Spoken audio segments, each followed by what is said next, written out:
Went to Jimmy John's, got the new spicy firecracker wrap. It's double wrap. I wasn't expecting that, and I wasn't expecting it to be cold. I didn't know. And this what it is. This what it's looking like.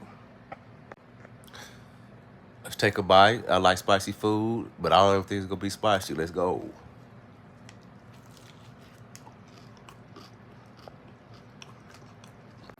It is hitting. And it got a crunch to it like some chips in here or something.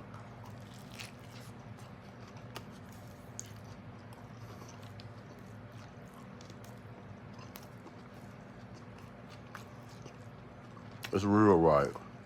On me.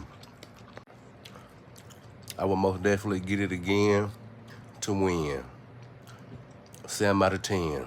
Let's go.